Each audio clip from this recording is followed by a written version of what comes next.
iPad slideshows are a fantastic rendition for recognition for dementia residents and dementia units.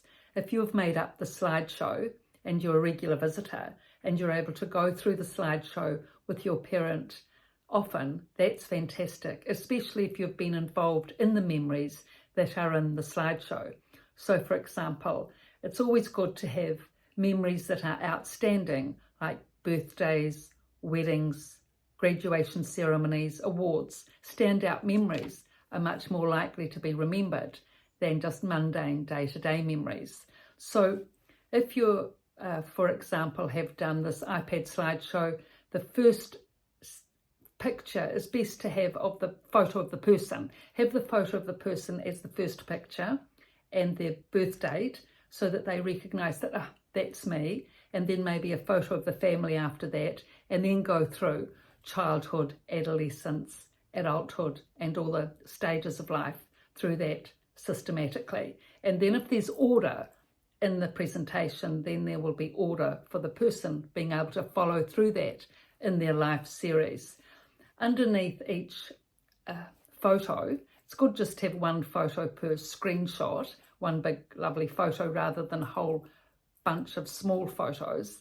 Have a nice subtitle which is explaining the time, the place and the person, just short and sweet, one nice little sentence, and then you'll be able to ask your mother to read it if she can. That's really very good for cognition. Even if she can only read part of it, that will bring back context and memories into her cognitive space if she's able to do that.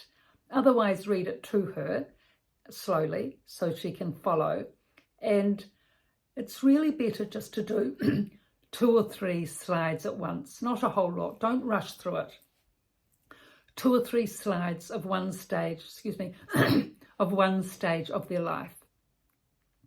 Say when you were children, when you were a child, and summer holidays going to Sumner, you can spend a whole half hour just looking at one lovely photo of the children playing with the sandcastles at Sumner on the sand.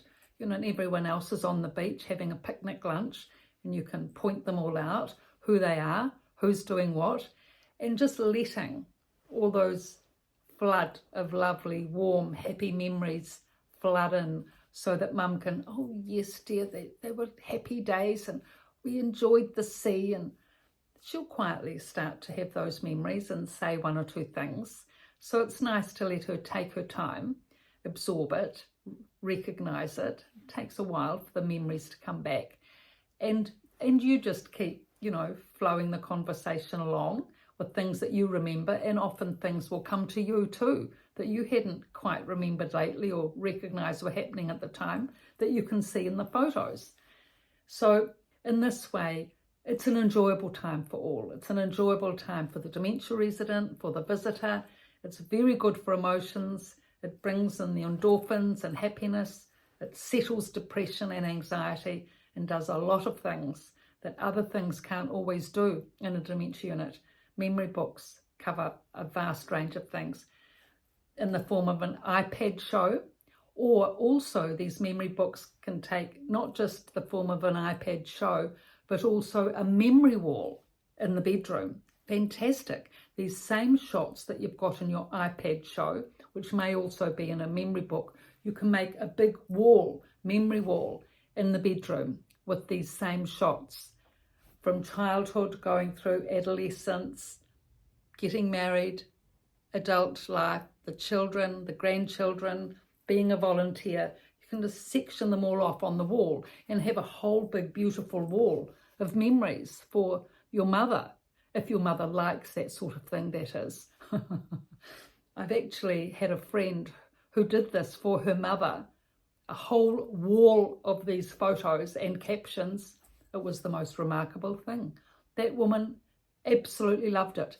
And everyone coming into the room, nurses, doctors, carers, would talk to the wall, talk to the dementia resident, this being her life, and she chatted away about her lovely experiences and memories. That photo board wall, that memory wall, did huge amounts for that woman. She was quite a lonely, isolated woman before going into the dementia unit, But when she had that lovely big memory wall, oh, she became so animated and happy and lively, and that wall did a lot. So never underestimate the power of these facilities, providing these facilities. Now, with the iPad slideshow, or the memory wall especially in the room, more so probably than the iPad slideshow, you can do a picture, a frame of the dementia resident's schedule. So when breakfast is, when lunch is, when dinner is, the time that they have their daily cares. So it's like a little diary. Include that in the slideshow so that they've got that to refer to. You can go through that in the slideshow and say, look, Mum, just reminding you that you have breakfast at 8 o'clock each morning, and then after that you have your cares at 9 by your same carer, and say her name, and then lunch is 12 o'clock, dinner at 5, and then activities in between. So just reminding you of that. And then on a Friday at 2 o'clock you have happy hour, which you really enjoy. So you can put that in the slideshow and then on the memory wall with everything there. Or you may choose to put those details of meals and appointments on a whiteboard. But either way, the main thing is that the person has access to that information in a way that they can imbibe and refer to easily. But it's always nice, though, to be able to go through an iPad show with your daughter or your family member, because it's connecting, it's enjoyable, it's fun, and all round you can just have a really nice time. And it's fine repeating it, because chances are a lot will be forgotten.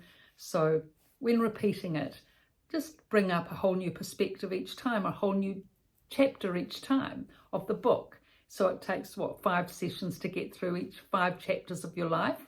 And then the next week you can just do it again and refer to other things, other children, other siblings, other friends, other memories. There's always something to discuss.